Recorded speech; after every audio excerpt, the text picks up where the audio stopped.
In this video, I'm going to quickly answer one of our YouTube channel viewers, regarding his enlarged prostate and the UroLift system. For those of you who don't know me, my name is John Lin. I'm a urologist right here at Sunrise Urology in Gilbert, Arizona.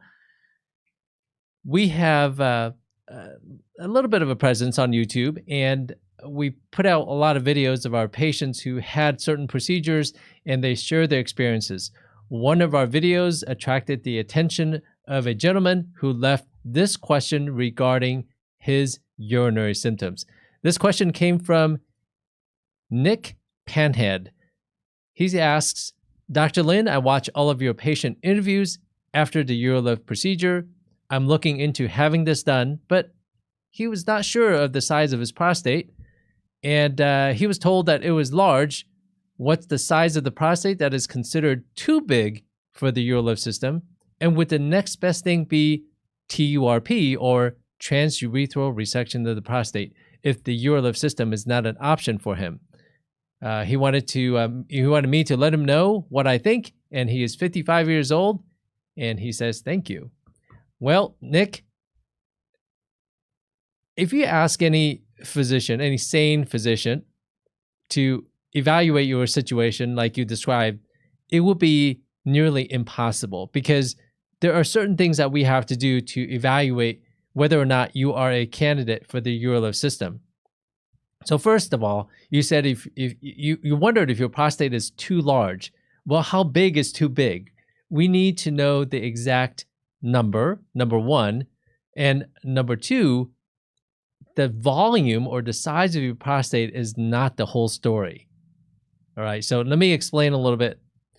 When FDA first cleared the UroLift system, it was cleared for prostate size up to 80 grams, 80 cc's. Later, it was approved to be at 100 grams or 100 cc's. But for someone who's done a lot of these procedures, it's not really the volume of the prostate that matters to me, but the overall configuration of the prostate. In addition, the width of the prostate that matters to me more, because that device, which deploys the implants, that device can reach up to 33 millimeters on each side of the prostate. So I want to know what is the width. It's not the entire diameter, but the half width, if you will. What does each side measure out to be? If it's long, if it's greatly bigger than 33 millimeters, then despite any compression that I may do during the procedure, it is still not going to work for your gland. So it's not really the overall size that matters to me. I kind of look at the overall configuration, the length, the height of the prostate, the length of the prostate, and also how wide your prostate is when I evaluate you to see if you are a candidate for the UroLift system. So when you tell me that it's big, I kind of need to know the volume, and also I need to know the width of the prostate. So if it's too wide, then probably that's not going to work. And I have done the UroLift system on men whose prostate was greater than 100 grams, because their hemilobe width was less than 33 millimeters. And it has worked out for those gentlemen. So the key take point here is that we can't really tell you based on what you say regarding that is big. We need to know exact values, and that requires cystoscopy, looking inside the bladder, and also requires an ultrasound of the prostate, transrectal ultrasound of the prostate, which I'm sure your urologist has recommended or maybe has done already. When we look inside the bladder, when I look in the bladder, it gives me an idea of the tallness of the prostate and also how long the prostate is. In addition, it gives me a really good idea of whether or not your prostate is a good prostate or an ideal prostate for the greatest chance of success should a UroLift procedure be done on your prostate. For instance, if you have a high-riding bladder neck, I need to know beforehand so that I can set expectations for you during the procedure. If you have what's called a median lobe of the prostate, Is that median lobe amenable to UroLift so we can treat you? Also, if you have the type of prostate that is growing into the bladder, then sometimes that makes you not a very good candidate for the UroLift system. Instead, some other treatment may be more appropriate. You also asked if TURP is a good option for you. Well, TURP may be a good option for you. It is also one of the treatment options and not the only other treatment option for an enlarged prostate that is not a good candidate for the UroLift system. You would have to ask your urologist whether or not he or she offers any other types of procedures for your prostate.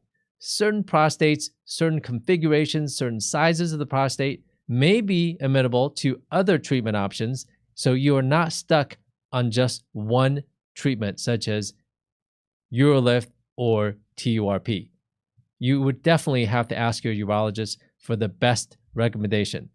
In general, for prostates that are not good candidates for the UroLift system, TURP, and I'm talking in gross generalization, TURP is probably a good option. And that is something that I've done a lot of within the last month or so. I have performed over 20 TURPs. I have a little bit of experience in performing that procedure as well as the UroLift system. The bottom line is you need further evaluation. You need actual numbers so that your urologist can work with and give you the best recommendation. All right? So it is, unfortunately, it's not as easy as my prostate's big and it's either X or Y. There are a lot of other things that we need to consider that I didn't even discuss in this video. So it is never quite so simple. It is not quite as easy as A or B. There are nuances involved. We didn't even go into any of the potential complications, if that's going to be okay with you.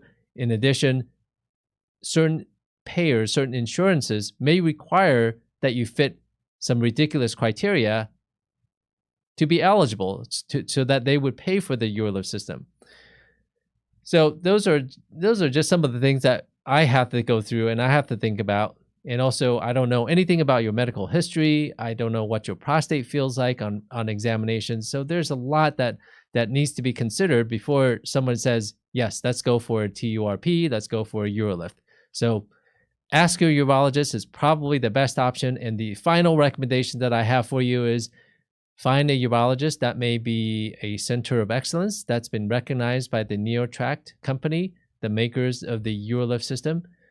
So this designation indicates to you that this physician has had a lot of good experience, a lot of good outcomes, so that he can deliver the best results to you should you undergo the UroLift system. So find a center of excellence in your area. And based on what I saw on your videos, in your YouTube channel, it looks like you may be in New York. So maybe going to a website such as urolift.com and go to the physician locator area and find a urologist who has been designated as a center of excellence so that you can find that care that you need. All right, Nick, I hope that answers your question. Anyway, I wish you the best and I appreciate you asking me that question. Take care. Bye-bye.